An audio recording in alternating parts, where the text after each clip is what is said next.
Salut à tous et soyez abondamment encore bénis en ce jour dans la gloire du Seigneur Jésus-Christ. Alors nous sommes encore rassemblés une fois de plus en ce moment pour partager encore la parole de Dieu, dont le Seigneur a donné un thème sur lequel on devait s'appuyer pour comprendre encore sa volonté parfaite pour notre vie.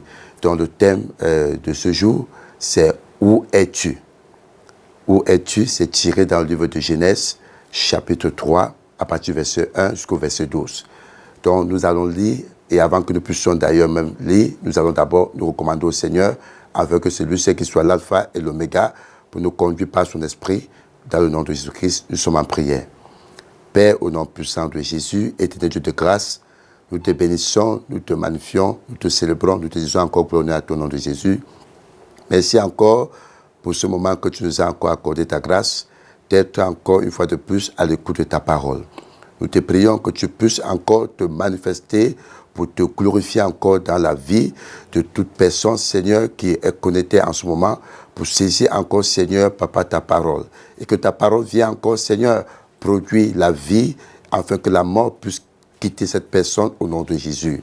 Manifeste encore, Seigneur, la gloire de ton Saint-Nom, pour témoigner encore, Seigneur, ta volonté parfaite à travers ta parole, Seigneur, en ce jour, au nom de Jésus-Christ.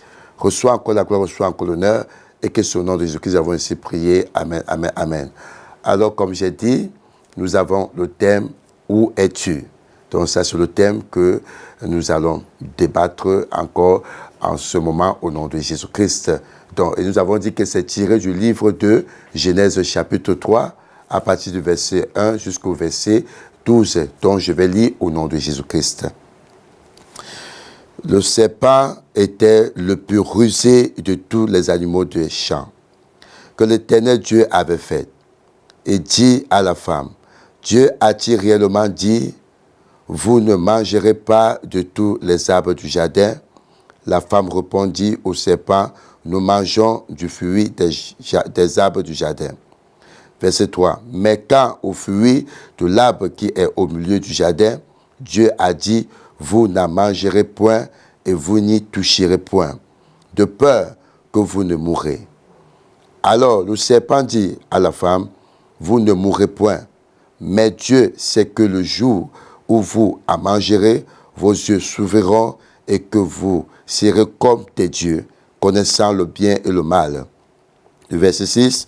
La femme vit que l'arbre était bon à manger et agréable à la vue, et qu'il était précieux pour ouvrir l'intelligence.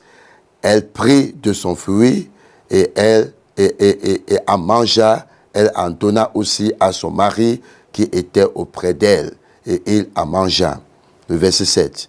Les yeux de l'un et de l'autre s'ouvrirent, et connut qu'ils étaient nus, et ayant conçu des feuilles de figuier, il s'en fit des ceintures. Le verset 8. Alors il entendit la voix de l'Éternel Dieu qui parcourait le jardin vers le soir, et l'homme et sa femme se cachèrent loin de la face de l'Éternel Dieu au milieu des arbres du jardin. Le verset 9. Mais l'Éternel Dieu appela l'homme et lui dit, où es-tu? Vous voyez? Où es-tu? Le verset 10 dit, il répondit, j'ai entendu ta voix dans le jardin et j'ai eu peur parce que je suis nu et je me suis caché. Le verset 11, et l'Éternel Dieu dit, qui t'a appris que tu es nu? Est-ce que tu as mangé de l'arbre dont je t'avais défendu de manger? L'homme répondit, la femme que tu as mise auprès de moi m'a donné de l'arbre et j'en ai mangé.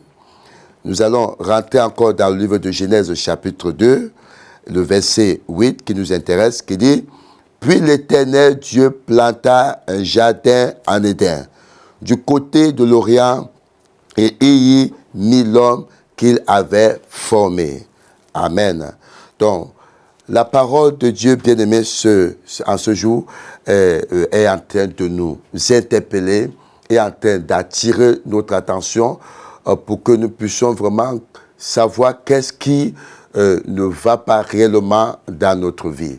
Parce que des fois, on peut penser que non, peut-être la vie est faite ainsi, donc c'est normal que tu souffres ainsi.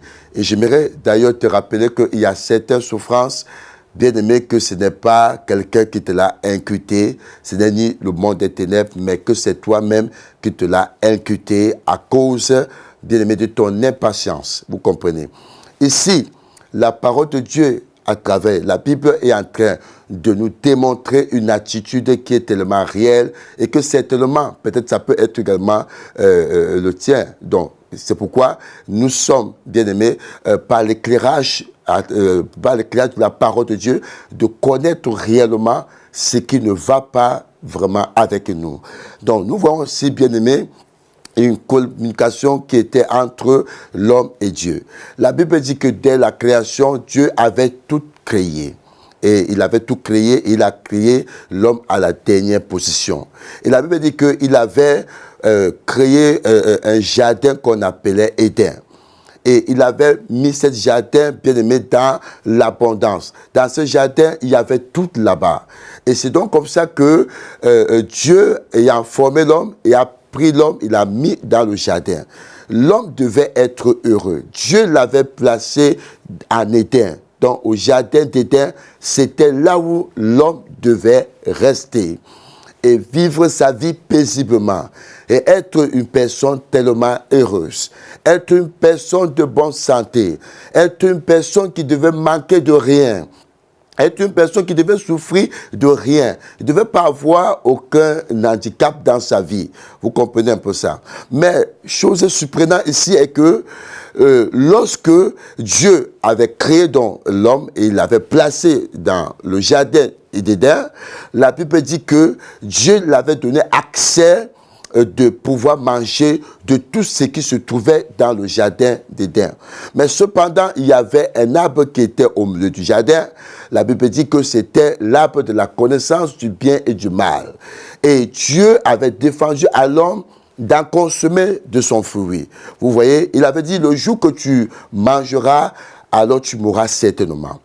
Et après ça, il avait formé la femme. Il avait sorti de la côte de l'homme une femme. Donc ça veut dire qu'il avait donné une instruction. La femme n'était pas là. Et si aujourd'hui, j'aimerais vous donner l'identité de la femme, pas de la manière dont nous connaissons, mais d'une autre manière pour que nous voyons que c'est ça qui fait véritablement notre problème. Donc, quand il a donc fait dormir l'homme dans un sommeil profond, il avait tiré la femme de sa côte et c'est ainsi qu'il avait ramené cette femme auprès de l'homme. Alors, ils étaient tous deux dans le jardin d'Éden. Vous comprenez un peu ça.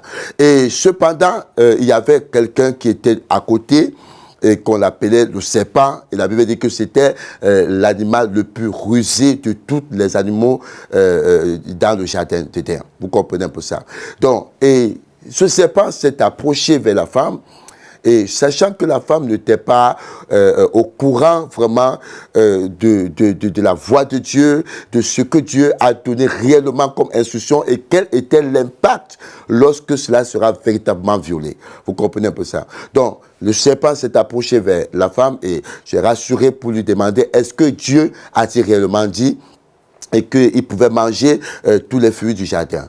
Et la femme a pris la peine, a dit non, il a dit qu'on peut manger, mais sauf le fruit qui est au milieu du jardin d'Éden. Donc, il a dit que le jour que nous, on mangerons, on mourra certainement. Et le serpent a pris la peine de lui faire comprendre ici que non, il sait que le jour que vous en mangerez, vous connaîtrez le bien et le mal et vous seriez des dieux comme lui.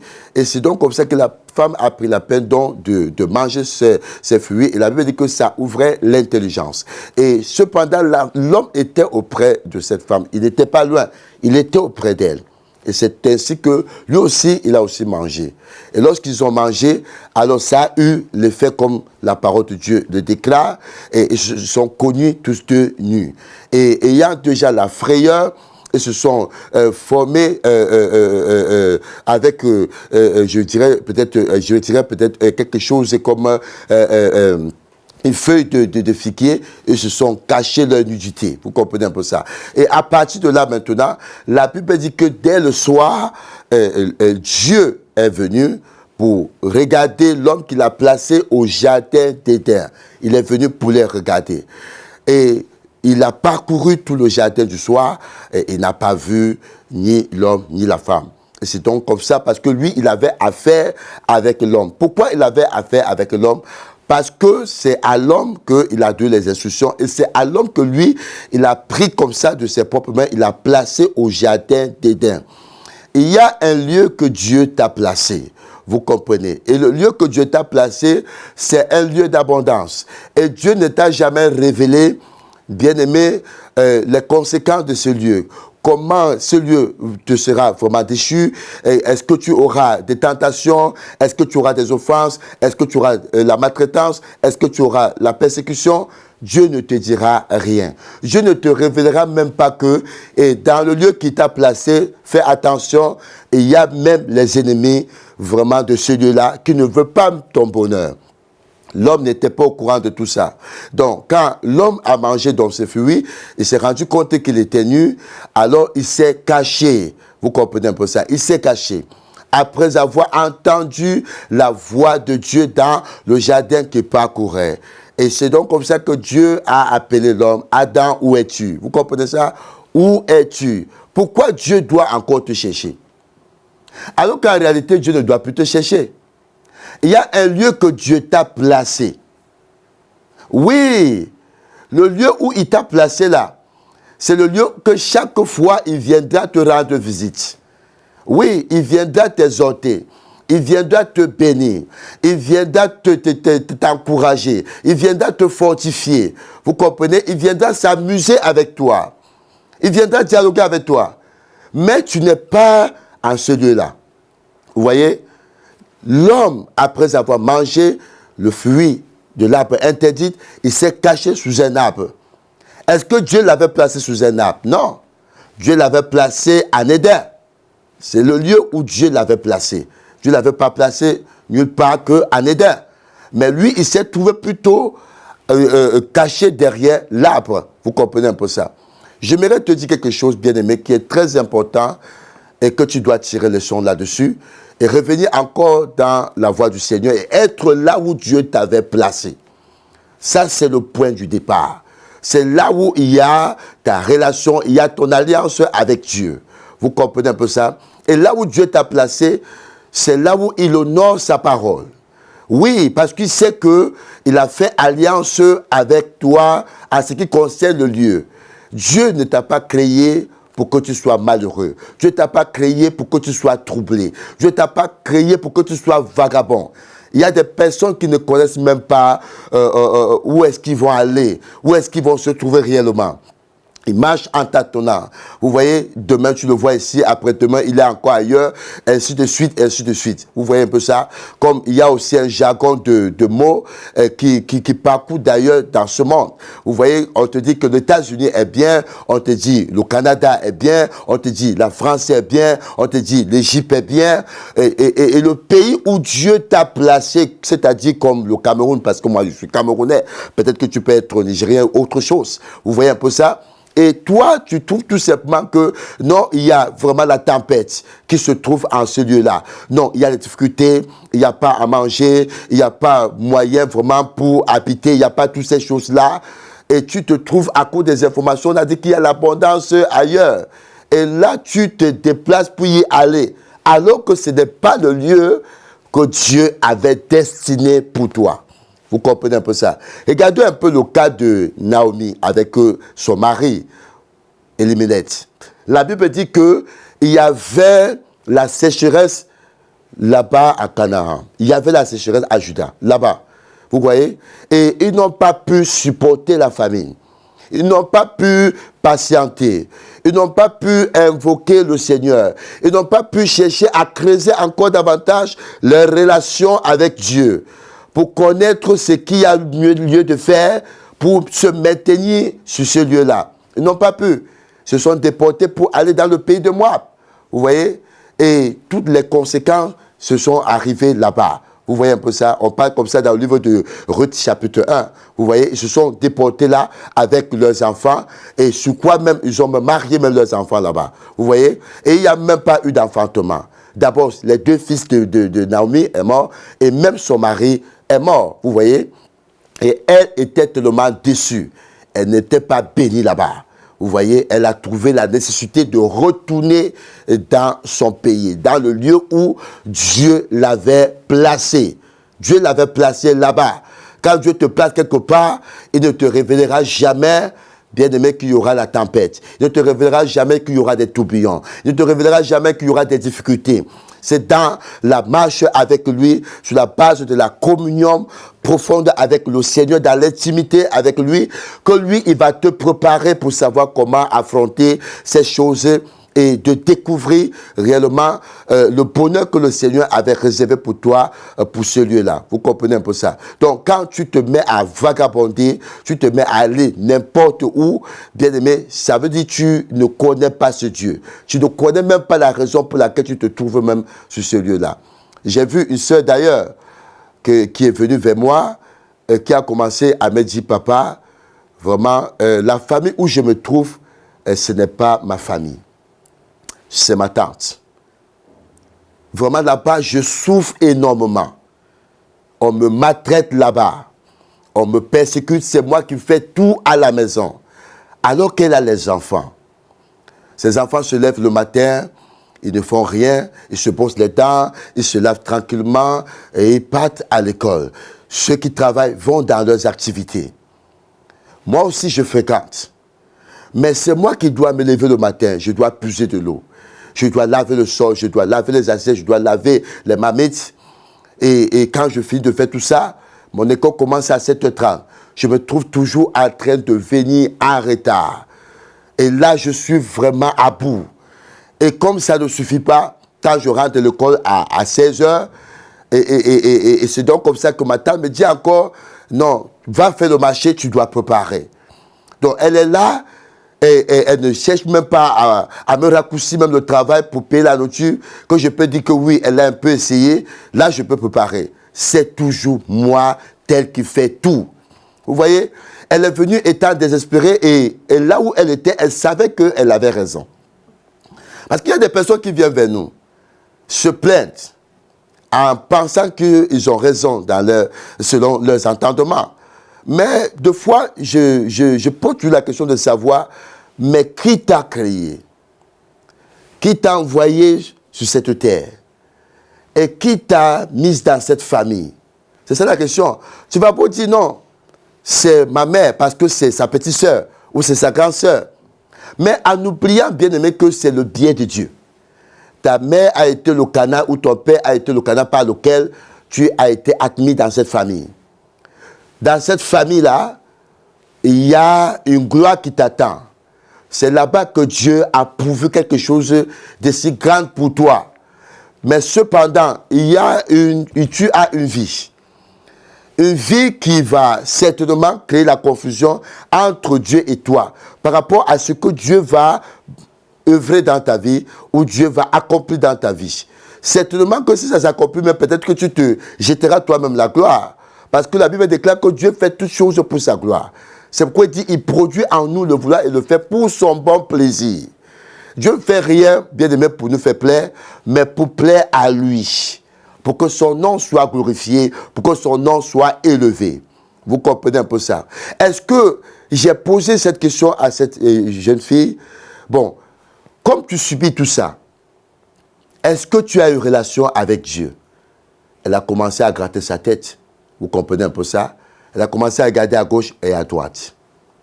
Et j'ai dit, ok, comme tu as subi tout ça, à part moi que tu as expliqué, est-ce que tu as expliqué cela à quelqu'un d'autre? Il dit, oui, j'ai appelé mes parents, je les ai fait comprendre que ça ne va pas ici, c'est de trop. Et on m'a tout simplement dit, supporte. Vous comprenez un peu ça? Et là, je supporte comment? Alors que je ne suis pas tranquille. Je ne suis pas à l'aise. Vous voyez un peu ça? Elle était tourmentée. Elle n'avait pas la paix, elle n'avait pas la tranquillité. Même l'appétit, elle avait perdu. Vous comprenez un peu ça? Donc c'est lorsqu'elle s'est déportée et elle s'est retrouvée entre les mains d'un homme de Dieu qu'elle a compris que c'était le dessein de Dieu. C'était la voie de Dieu. La Bible déclare d'ailleurs, dans le livre de Jérémie, chapitre 29, verset 11, il dit, je connais les projets que j'ai formés sur vous. Les projets de paix et non de malheur. Pour un avenir et de l'espérance. Vous comprenez un peu ça? Dieu connaît ses projets. Et Dieu, lui, il a son projet dans ta vie. Et il ne regarde qu'à ce projet. Tout ce qui viendra après le projet de Dieu, ou avant même le projet de Dieu, pour que le projet de Dieu puisse s'accomplir. Il faudrait que tu te rappelles que Dieu t'a rassuré qu'il t'a mis dans une zone glorieuse. Vous comprenez un peu ça? Une zone que tu dois avoir la paix et non le malheur. Et maintenant, la zone où il t'a placé pour que tu aies la paix, pour que tu sois heureux, pour que tu vives l'abondance du bonheur de Dieu dans ta vie. Est-ce que tu as un jour posé la question de Dieu, lorsque la tempête est venue, en disant, Seigneur, tu dis dans ta parole que ta bénédiction s'enrichit et tu ne le fais suivre d'aucun chagrin. Vous comprenez un peu ça? Il dit, c'est dans le livre de Proverbes chapitre 10, verset 22. Il dit, sa bénédiction s'enrichit et il ne le fait suivre d'aucun chagrin. Parce que lui-même va trouver un moyen pour que toi, tu ne sois pas dans le chagrin. Est-ce que tu me comprends bien? Pour que toi, tu ne sois pas dans le chagrin. D'ailleurs, il a dit quelque part que si une épreuve est humaine, c'est-à-dire une tentation est humaine, lui qui est Dieu et il est fidèle, il ne permettra pas que l'épreuve soit au-delà de nos forces. Mais lui, il va trouver un moyen pour qu'on puisse s'en sortir et de supporter. Le lieu là, tu ne peux que supporter. Mais en vivant le bonheur. Et comment tu vas supporter ça? C'est ne regarder qu'à la parole de Dieu. La parole qu'il a destinée pour toi. On voit également le peuple Israël. Lorsque Dieu les avait dit, je vous mettrai dans un pays là où coule le lait et le miel. Mais le peuple Israël ne savait pas. Les enfants d'Israël ne connaissaient pas qu'il y avait des géants là-bas. Ils ne savaient pas.